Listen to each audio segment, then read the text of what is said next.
Well, Jim Reynolds is with us. He's the co-founder, chairman, and CEO of Chicago investment bank Loop Capital Markets. Jim, good to have you back on the program. Betty, good to be here. Thank you. First time of the year. Happy New Year to you. That's right. That's right. Okay, same to you. Jim, what does the battle start in Wisconsin, over to Indiana, now to Ohio? What does that all highlight to you? Well, you know, this depends on which side of the coin you're on.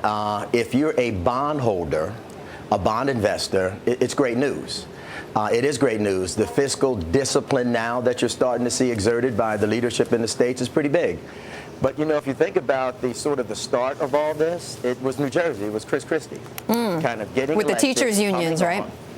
That's exactly right. And coming on, adding a degree of leadership, challenging the status quo, challenging the unions, and saying, we're going to balance this budget. We have to get these costs under control. We have to address these unions and what we promised them. So it started there, and it's picked up in the other states that you spoke of. But Jim, tell me exactly why this is great news, because you know, we could be looking at gridlock here. Why is this great news for investors?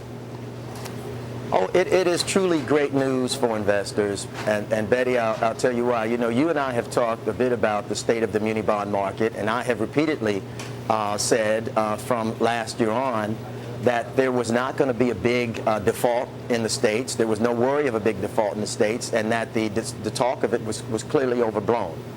This is great news for investors because the only issue with states and their ability to make debt service was the will to govern. States are like sovereigns. I mean, states have more access to resources to repay their debts than virtually any other entity, like a sovereign government. And so when you looked, and what we saw last year was a panic around whether the states could do it. It was never a question of whether or not they could do it. It was a question of whether or not they would do it. Whether they would go in and make the cuts necessary and generate the revenues necessary. And this is a sign that they are doing it. So it's incredibly positive for bondholders if you're on that side of the equation. And you see an improvement in credit quality then from this? Oh, yeah. The spreads on the states, Betty Liu, that were wide in the wider states, Illinois, California, we're starting to see all those spreads come in a bit because investors are cheering these particular developments.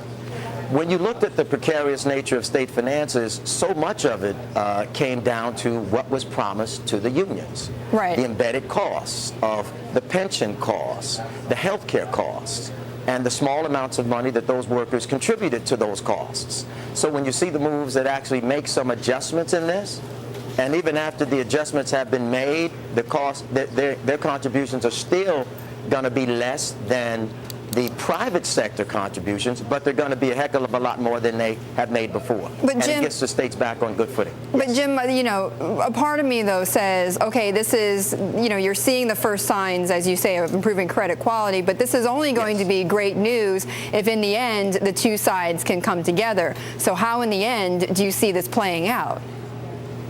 Well, in Wisconsin, we have seen the unions come and they've conceded on the point of increased contributions to their pension and health care benefits. So they've given the fiscal part of it is done. Now the Governor Walker really wants to go after the strength of the unions and the power. So now you sort of begin to move in an area outside of what's financially responsible and prudent to how to fix a structural problem. And that's where I think issues may arise. That's what's happening in Indiana. That's what's happening in Ohio. Right. They go after the fiscal first, and then they go after the political. That's another issue altogether. And Jim Warren, I want to just quote from the Atlantic article that you wrote overnight about the victory by Emanuel, and I thought it was a great piece. Here's a line that struck me. You say, quote, "How do you solve all these problems in Chicago, and reimagine a great metropolis absent the resources to think big?" That's exactly it. Absent those resources. How do you do that, Jim Warren? Why don't you answer that first?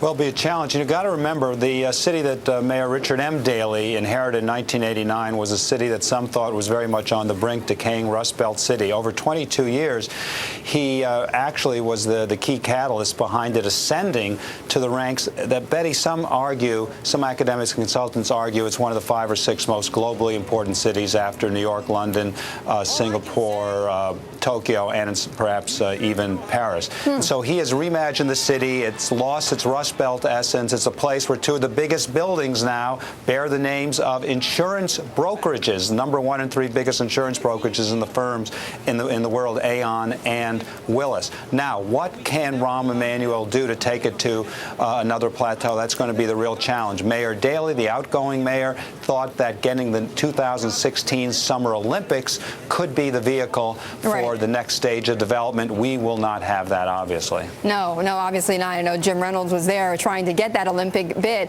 Reynolds, I'm going to call you Reynolds because I've got 2 Jims here now. That's okay. You know that's Rahm. All right. That's okay. I know you well enough to do that, Jim. Okay. You can. You know Rahm very well. You've been on several city boards. Obviously, you have a leadership position there. What would you advise Rahm Emanuel to do now?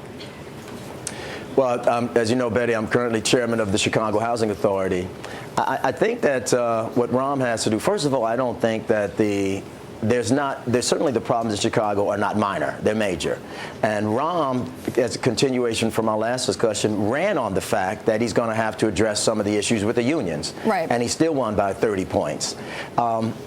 I think that's going to be the first order of business, is to address some of the promises to unions, because the underfunded actuarial pension liabilities here are major.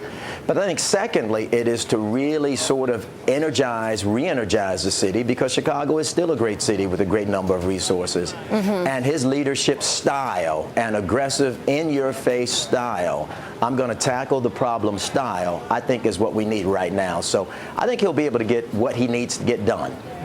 But, I was reading again in the New York Times this morning that, the actual finances of Chicago, are they really that difficult to tackle? This is to both of you, really. Privatizing assets, isn't that going to help in some ways with the $600 million fiscal gap that you're facing in Chicago? Are the financial aspects of Chicago really that difficult to tackle? Well, some would argue that we've got more a technical than a financial problem here. You've got, again, that underfunded pension liabilities of somewhere north of 13 or 14 billion, a city budget deficit in the next year of somewhere north of 500 million. But when it comes to privatization, Betty, in the campaign, and I don't think this was just campaign pandering in light of what some view as a poor deal with a division of Morgan Stanley to privatize the parking meters here. Rahm Emanuel was very publicly dubious about much more privatization, particularly a deal that the current mayor has been working on to privatize the second airport, Midway, and in a deal which he hoped would bring about $2.5 billion. Emanuel is saying thumbs down to that. All right. We've got to leave it there, wrap it up. But thank you so much, both of you, for joining me.